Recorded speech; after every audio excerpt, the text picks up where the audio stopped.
Good morning, students. Up till now, we have studied about owner funds, that is retained earning, preference shares, and equity shares.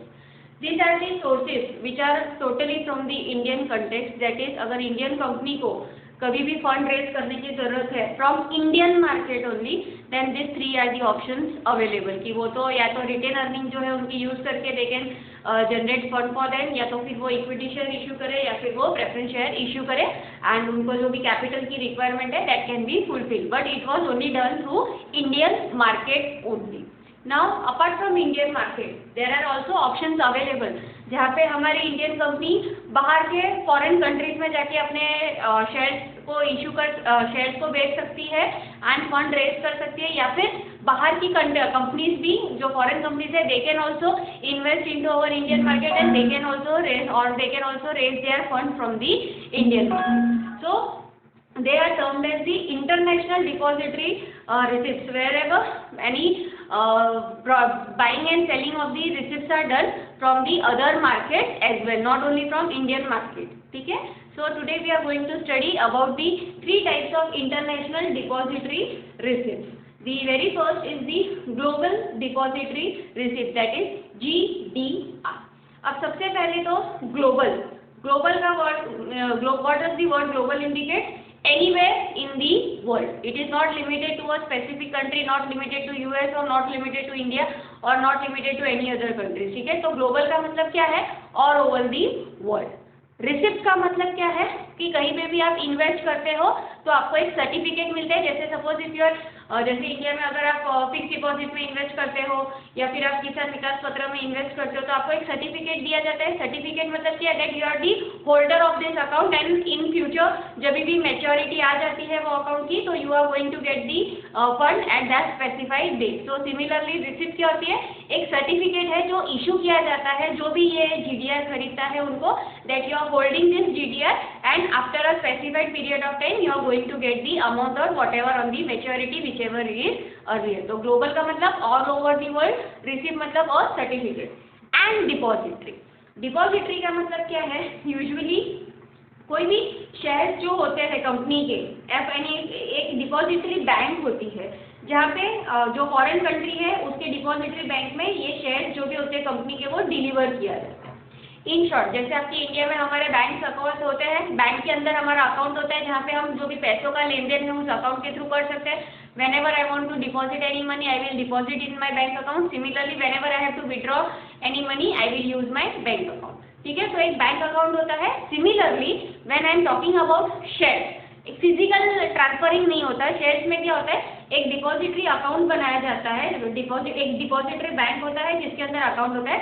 And if any company whether Indian or American or any of the company, if they want to engage into buying and selling of the share, all it will be done with the help of the depository bank and the account. तो depository में क्या होता है कि whichever shares of the company है जो भी ये GDR यूज करने वाले हैं, they will be delivering their share of that in that currency in the depository bank और foreign country में वो डिपॉजिट कर देंगे. फिर डिपॉजिटरी बैंक क्या करेगी? they will issue a depository receipt against this share. जो भी इन्वेस्टर्स है उनको डिपॉजिटरी रिसिप्ट दिया जाएगा which are known as global depository receipt. So global depository receipt is nothing but the certificate which is issued by the depository bank which will purchase the shares of foreign companies and deposit it on the account. तो depository bank में वो particular usually ये जो GDRs और ये जो investors होते हैं ये यूजुअली बड़े बड़े बैंक या बड़े बड़े कंपनीज होते हैं. हम जैसे लोकल पब्लिक इसमें इन्वॉल्व नहीं होती है GDR और ADR इसमें, GDR में स्पेसिफिकली. सो जो बड़े बड़े कंपनीज है, ठीक है, अगर उनको फंड रेज करना है इंटरनेशनल मार्केट से, ठीक है, उनको फंड रेज करना है तो GDR is one of the option available. So GDR का मतलब यूजुअली क्या होता है कि जो फॉरेन कंपनी के जो शेयर है आप उसके मालिक हो. तो it is representing the ownership of the underlying numbers of shares of a foreign country. Usually जो एक GDR होता है ना वो 10 शेयर्स के बराबर होता है, but any ratio can be used. It can be 12 also, it can be 10 also, it can be 15 also. And Indian context में GDR का मतलब क्या होता है कि एक instrument which is issued abroad by Indian company to raise fund either in US dollars or euros. Indian context में GDR का मतलब क्या होता है? अगर हमारी इंडियन कंपनी को अब्रॉड से फंड रेज करना है, ठीक है, तो ये GDR इश्यू करेगी and it can be in denomination of either US dollars और यूरोस.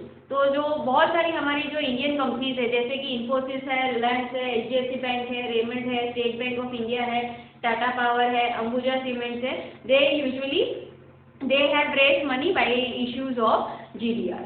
सो GDR जो है वो ज़्यादातर जो लिस्टेड होते हैं, only that GDR can be issued, और GDR का यूजुअली लिस्टिंग का होता है तो फ्रैंकफर्ट स्टॉक एक्सचेंज है, लग्जमबर्ग स्टॉक एक्सचेंज है या लंदन स्टॉक एक्सचेंज है, उसमें GDRs आर ऑलवेज लिस्टेड। कभी भी आप शेयर का लेन देन या कभी भी इस तरह के रिसिप्ट अगर आपको खरीदने हैं, ठीक है, तो जो लिस्टेड कंपनीज होती है आप यूजुअली, जैसे हमारे इंडिया के भी दो मेन स्टॉक एक्सचेंज, एक होता है BSE, एक होता है MSE, that is Bombay stock exchange and the national stock exchange. तो अगर एज अ लोकल इन्वेस्टर्स अगर आपको किसी भी कंपनी के शेयर्स खरीदने हैं तो usually you will go to purchase the shares of those company which are listed in this stock exchange. तो सिमिलरली GDR को भी आपको लिस्ट करना पड़ता है, और ये जो 3 स्टॉक एक्सचेंजेस के मैंने नाम लिए हैं इसमें GDR की ऑलवेज लिस्टिंग की जाती है। तो सबसे पहले है ग्लोबल डिपॉजिटरी रिसिप्ट, सेकेंड है अमेरिकन डिपॉजिटरी रिसिप्ट।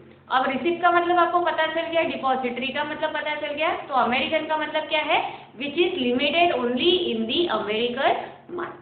तो ग्लोबल और ADR, GDR और ADR में क्या डिफरेंस है, GDR is can be done all over the world, it is not having any boundaries कि सिर्फ यही मार्केट में होगा। ओवरऑल ग्लोबल मार्केट में buying and selling can be done, whereas American में क्या होता है, it is limited only to US और American market. So what do you mean by ADR? ADR is nothing but it is the security that represents security of non-US company that trades in US financial market. In short, अगर मैं Indian context में देखूँ तो ADR का मतलब क्या है, अगर मेरी कंपनी, ठीक है, मेरी कंपनी अगर ट्रेड कर रही है दूसरे कंट्री में, लेकिन वो कंट्री कौन सी होगी, it will be only American, US और फाइनेंशियल मार्केट। तो if my Indian company is issuing share or issuing receipts in the American market, then it is termed as American depository receipts. So ADRs, they are always bought and sold only on the they are in the American market, and इसमें main point क्या है, ये GDR के तरह ही होता है, but सिर्फ इसका डिफरेंस क्या है कि it is issued only to the American citizen. तो यहाँ पे भी बहुत सारी हमारी इंडियन कंपनीज है, जैसे डॉक्टर रेड्डी लेबोरेटरीज है, HDFC बैंक है, ICICI बैंक है, Tata Motors, Vedanta, then Make My Trip Limited, Yatra Online, these are the companies that are issuing this ADRs और American Depository Receipts। तो इसका भी प्रोसीजर यूजुअली आपका सेम है, जहाँ पे आपको जो डिपॉजिटरी बैंक होती है वो डिपॉजिटरी रिसिप्ट इशू करेगी, but only to the US citizen. It is a negotiable instrument again, और आप फ्रीली ट्रेड कर सकते हो, बट ओनली इन US। और कभी भी आपको इसको जो भी नंबर ऑफ शेयर्स है, कभी भी आपको इसको कन्वर्ट करना है होल्डर को, तो it can be easily done at any time, यानी आप इजीली उसको कभी भी कैश में इस रिसिप्ट को कन्वर्ट कर सकते हो। And the last type of international depository receipt is the Indian depository receipt. So Indian context में Indian depository, अब तक जो हमने GDR और ADR देखा वो क्या था, when our Indian company wants to raise capital or wants to raise funds by using international market, then they are having options, either they can go for GDR or they can go for ADR. अब जैसे हमें fund की international funding की जरूरत होती है, वैसे ही बाहर की कंट्रीज को भी फंडिंग की जरूरत होगी हमारे पास से। So when other foreign companies और foreign countries are issuing any receipt in the Indian market, that is termed as Indian depository receipt. So in Indian context, a depository receipt is referred to as Indian depository receipts, which are issued by foreign companies who wants to raise capital in our Indian market, that is termed as Indian depository receipts. So ये जो Indian depository receipts है, इसकी सिर्फ एक requirement है कि ये at least एक स्टॉक एक्सचेंज जहाँ जिसका नेशन वाइड टर्मिनल्स होते हैं, एटलीस्ट एक स्टॉक एक्सचेंज में तो वो लिस्टेड होना ही चाहिए। यूजुअली रीजनल स्टॉक एक्सचेंजेस भी होती है, जैसे कि कोलकाता स्टॉक एक्सचेंज है, पंजाब स्टॉक एक्सचेंज है, बट यूजुअली जो नेशन वाइड अगर हम देखें टर्मिनल्स हो तो वो सिर्फ दो ही होते हैं, वो है Bombay stock exchange and national stock exchange. Usually अगर कोई भी डीलिंग होती है तो ये दो स्टॉक एक्सचेंज के थ्रू ही होती है, because it's present is available nation wide. So again यहाँ पे भी अगर आपको इशू आइडिया जो भी है, ये एक ऑप्शन है, जैसे अगर कोई भी फॉरेन कंपनीज को यहाँ पे आके इन्वेस्ट करना है तो IDR is one of the option available. So for this you don't have to go in much detail, technicality में आपको नहीं जाना है, but you should just as a commerce student आपको पता होना चाहिए कि GDR, ADR एंड IDR का मतलब क्या है। तो क्विकली मैं आपको बता देती हूँ तीनों के बीच का difference.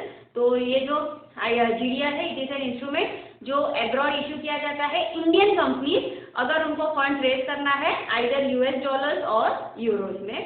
ADR is also the same instrument issued abroad by Indian companies but only in US dollar. जबकि IDR का मतलब क्या है, डिनोमिनेटेड इन इंडियन रुपीज, यानी बाहर की कंपनीज को अगर यहाँ पे इन्वेस्ट यहाँ पे अगर फंड रेज करना है इंडियन मार्केट में then they will go for ADR। तीनों ADR it is a negotiable instrument जो आप फ्रीली कभी भी ट्रेड कर सकते हो बट सिर्फ US में ही होगा।